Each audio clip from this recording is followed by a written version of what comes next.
പ്രസവശേഷം അമ്മ നവജാത ശിശുവിനെ കൊന്നു. അമ്മ കുഞ്ഞിനെ ശ്വാസം മുട്ടിച്ച് കൊല്ലാൻ ശ്രമിച്ചു. ഇത്തരം വാർത്തകൾ ഇടയ്ക്കിടെ കേൾക്കുന്നുണ്ട് നമ്മൾ. ഒരാൾ ഇങ്ങനെ ഒരു ക്രൈം ചെയ്യുന്നതിന് പിന്നിൽ യഥാർത്ഥ കാരണം എന്തായിരിക്കും?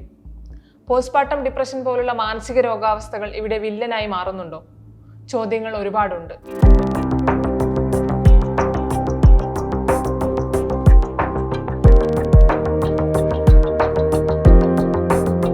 ഒരു കുഞ്ഞ് ജനിക്കുന്നതും പ്രസവത്തിലൂടെ വരുന്ന മാറ്റങ്ങളും എല്ലാ അമ്മമാരും സന്തോഷത്തോടെ മാത്രം സ്വീകരിക്കണമെന്നില്ല.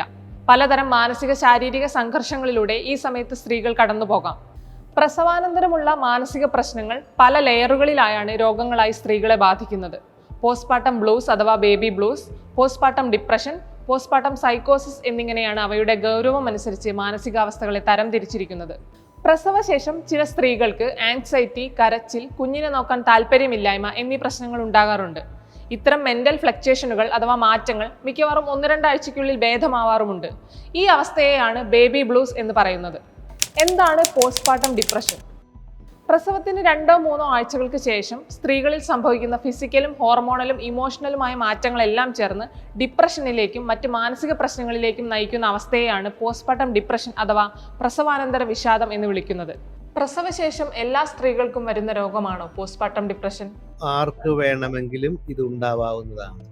എല്ലാ സ്ത്രീകൾക്കും ഉണ്ടാകണമെന്നില്ല, പക്ഷെ ചില സ്ത്രീകൾക്ക് ഉണ്ടാവാം. ഉന്മേഷോത്സാഹം ഇല്ലാതെ ഇരിക്കുക, ആത്മഹത്യാ ചിന്തകൾ വരിക, ഭക്ഷണം കഴിക്കാൻ സാധിക്കാതെ ഇരിക്കുക, ശ്രദ്ധ കേന്ദ്രീകരിക്കാൻ പറ്റാതിരിക്കുക, മരണചിന്തകൾ ഉണ്ടാവുക, ഒറ്റയ്ക്കിരിക്കുമ്പോൾ കരച്ചിൽ വരിക, അത്തരത്തിലുള്ള ലക്ഷണങ്ങളും മറ്റുമൊക്കെ 2 ആഴ്ചയിൽ കൂടുതലായിട്ടൊക്കെ നിലനിൽക്കുന്നു എന്നുണ്ടെങ്കിൽ തീർച്ചയായിട്ടും ഇതൊരു വിഷാദ രോഗം, പ്രസവാനന്തര വിഷാദ രോഗമാണ് എന്ന് തന്നെ നമ്മൾ അറിയേണ്ടതുണ്ട്. അപ്പോൾ നമ്മൾ നേരത്തെ തിരിച്ചറിയേണ്ടതും ചികിത്സിക്കേണ്ടതുമായ ഒരു കാര്യം തന്നെയാണ് ഈ പോസ്റ്റ്മോർട്ടം ഡിപ്രഷൻ അല്ലെങ്കിൽ പ്രസവാനന്തര വിഷാദ രോഗം. കുടുംബാംഗങ്ങളിൽ ആർക്കെങ്കിലും പോസ്റ്റ്മോർട്ടം ഡിപ്രഷൻ ഉണ്ടായിരുന്നു എന്നത് ഒരു സ്ത്രീക്ക് പോസ്റ്റ്മോർട്ടം ഡിപ്രഷൻ വരാനുള്ള സാധ്യത വർദ്ധിപ്പിക്കുന്നുണ്ടോ? ചില ഘടകങ്ങൾ പറഞ്ഞത് അതിലൊന്ന് പ്രധാനമായിട്ട് നാം ഈ സൂചിപ്പിച്ച ഹോർമോണിന്റെ ലെവലിലുള്ള ഒരു വ്യതിയാനം.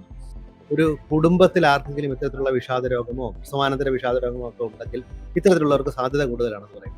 വിവാഹ ജീവിതത്തിൽ ഉള്ള ഒരു വൈരുദ്ധ്യങ്ങൾ അല്ലെങ്കിൽ എന്തെങ്കിലും പ്രശ്നങ്ങളൊക്കെ ഉണ്ടെങ്കിൽ അത്തരത്തിലുള്ളവർക്ക് ഇത് വരാനുള്ള സാധ്യത കൂടുതലാണെന്ന് പറയുന്നുണ്ട്. ചിലർക്ക് ഗർഭധാരണം നടന്നു കഴിയുമ്പോൾ തന്നെ കുട്ടി വേണോ വേണ്ടയോ എന്നുള്ള ചിന്ത, വേണ്ടയോ അല്ലെങ്കിൽ അതിനെ ഉപേക്ഷിക്കണോ, അബോർഷൻ നടത്തണം എന്നുള്ള ചിന്തകളൊക്കെ വന്നേക്കാം. അപ്പോൾ അത്തരത്തിലൊരു ആംബിവാലന്റ് ആയ ഒരു അങ്ങോട്ടും ഇങ്ങോട്ടുമുള്ള നിലപാടുകൾ എടുക്കുന്ന അത്തരത്തിലുള്ളവർക്ക് ഇത് വരാനുള്ള സാധ്യത കൂടുതലാണെന്ന് പറയുന്നുണ്ട്. ചെറുപ്പക്കാരികൾ, പൊതുവെ പറയുന്ന ഒരു പ്രായം എന്ന് പറഞ്ഞാൽ 20 വയസ്സാണ്. സിംഗിൾ പേരന്റ്, അത്തരത്തിലുള്ള അവർക്ക് ഇത്തരത്തിലുള്ള പ്രസവാനന്തര വിഷാദ രോഗങ്ങൾ കൂടുതലാണെന്ന് പറയാറുണ്ട്. പിന്നെ ഒരു പ്രധാനപ്പെട്ട ഘടകമായി പറയുന്നത് ഈ ഒരു സ്പെഷ്യൽ ചിൽഡ്രൻ എന്ന് നമ്മൾ പറയും, ചില ശാരീരികമോ മാനസികമായ വൈകല്യമുള്ള കുട്ടികൾ. അപ്പോൾ അത്തരത്തിലുള്ള കുട്ടികൾ ജനിക്കുകയാണെങ്കിലും ഇത്തരത്തിലുള്ള പ്രശ്നം ഉണ്ടാവുമെന്ന് പറയുന്നുണ്ട്. ഇത് നമുക്ക് ഒരു കാര്യം മനസ്സിലാക്കേണ്ടത്, ഇത്തരം ഘടകങ്ങൾ ഉണ്ട് എന്ന് വെച്ച് ഇവർക്ക് എല്ലാവർക്കും പ്രസവാനന്തര വിഷാദ രോഗം വരണമെന്നില്ല. അപ്പോൾ കൂടെ നിൽക്കുക എന്നുള്ളത് പരമപ്രധാനമാണ്. അതിനേക്കാൾ പരമപ്രധാനമാണ് ഇത് ചികിത്സിക്കുക എന്നുള്ളത്. ബയോളജിക്കലായി, ദൈവശാസ്ത്രപരമായി ചികിത്സിക്കുക എന്നുള്ളതും വളരെ പ്രാധാന്യം. കാരണം ഈ വിഷാദരോഗം, ഈ ഡിപ്രഷൻ ക്യാൻ കിൽ യു എന്ന വിഷാദരോഗം നിങ്ങളെ ചിലപ്പോൾ കൊന്നേക്കാം. നിങ്ങൾ ആത്മഹത്യ ചെയ്യാനുള്ള സാധ്യത കൂടുതലാണ്. അത്ര ഗുരുതരമായ ഒരു അവസ്ഥയാണ് നമ്മൾ നേരിടുന്നതെന്ന് ഈ കൂടെ ഉള്ള ആൾക്ക് മനസ്സിലാകേണ്ടതുണ്ട്. പ്രസവശേഷമുള്ള മാനസിക രോഗങ്ങളിലെ ഏറ്റവും ഗുരുതരമായ അവസ്ഥയാണ് പോസ്റ്റ്മോർട്ടം സൈക്കോസിസ്. കുഞ്ഞിനെ ഉപദ്രവിക്കുന്നതും കൊല്ലാൻ ശ്രമിക്കുന്നതും പോലുള്ള സ്ഥിതികളിലേക്ക് അമ്മ എത്തിപ്പെടുന്നത് ഈ അവസ്ഥയിലാണ്. തീവ്രമായ ഭയത്തിന്റെ പുറത്തോ അല്ലെങ്കിൽ എന്താണ് ചെയ്യുന്നതെന്ന ബോധ്യമില്ലാത്ത ഭ്രാന്തമായ ഒരു അവസ്ഥയിലോ ആയിരിക്കും പോസ്റ്റ്മോർട്ടം സൈക്കോസിസ് സ്റ്റേജിലെത്തിയ ഒരു സ്ത്രീ. ഇനി കുഞ്ഞിനെ കൊല്ലുന്നതിലേക്ക് വരെ പോസ്റ്റ്മോർട്ടം ഡിപ്രഷൻ ഒരു സ്ത്രീയെ കൊണ്ട് എത്തിക്കുമോ എന്ന ചോദ്യത്തോട് ചേർത്ത് 2010 നടന്ന ഒരു സംഭവം പറയാം. 2010 ഒക്ടോബറിൽ മുംബൈയിലെ ഒരു ആശുപത്രിയിൽ ദീപിക പർമാർ എന്ന 30-കാരി ഇരട്ട കുട്ടികൾക്ക് ജന്മം നൽകി. ഇതിലെ പെൺകുട്ടിയെ 1.5 മാസം പ്രായമായപ്പോൾ ആശുപത്രിയുടെ ബാത്റൂമിന്റെ ജനാലയിലൂടെ പുറത്തേക്കെറിഞ്ഞ് അമ്മ കൊന്നെന്നാണ് കേസ്. സംഭവശേഷമുള്ള പരിശോധനകളിൽ ദീപികയ്ക്ക് പോസ്റ്റ്മോർട്ടം ഡിപ്രഷൻ ഉണ്ടായിരുന്നു എന്ന് ഡോക്ടർ സ്ഥിരീകരിക്കുകയും അവർ ചികിത്സ തേടിയിരുന്നെന്ന് കോടതിയിൽ സാക്ഷ്യപ്പെടുത്തുകയും ചെയ്തു. 2022 ദീപികയ്ക്ക് 12 വർഷത്തെ ജീവപര്യന്തം ശിക്ഷ കോടതി വിധിച്ചു.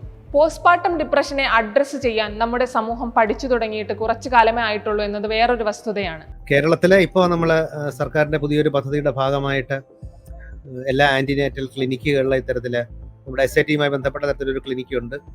അവിടെ വരുന്ന അമ്മമാരെ ഇത്തരത്തിൽ ഇവാലുവേറ്റ് ചെയ്യുകയും അല്ലെങ്കിൽ അവിടെ പ്രസവത്തിന് ശേഷം റിവ്യൂവിന് വരുന്ന അമ്മമാരോടൊക്കെ തന്നെ ഇത്തരം വിഷയങ്ങൾ സംസാരിക്കുകയും അത്തരത്തിൽ പ്രശ്നങ്ങൾ ഉണ്ടെങ്കിൽ അവർക്ക് മനോരോഗ ചികിത്സാ വിദഗ്ധന്റെ സേവനം ഉറപ്പുവരുത്തുകയും ചെയ്യുന്ന പദ്ധതി കേരള ഗവൺമെന്റ് ഇപ്പോൾ തുടങ്ങിയിട്ടുണ്ട്. ചികിത്സയും കൗൺസിലിംഗും കുടുംബാംഗങ്ങളുടെ പിന്തുണയും ഉണ്ടെങ്കിൽ മറികടക്കാവുന്നത് തന്നെയാണ് പോസ്റ്റ്മോർട്ടം ഡിപ്രഷൻ. തുടക്കത്തിൽ തന്നെ തിരിച്ചറിഞ്ഞ് കൃത്യമായ ചികിത്സ നൽകുകയാണ് വേണ്ടത്.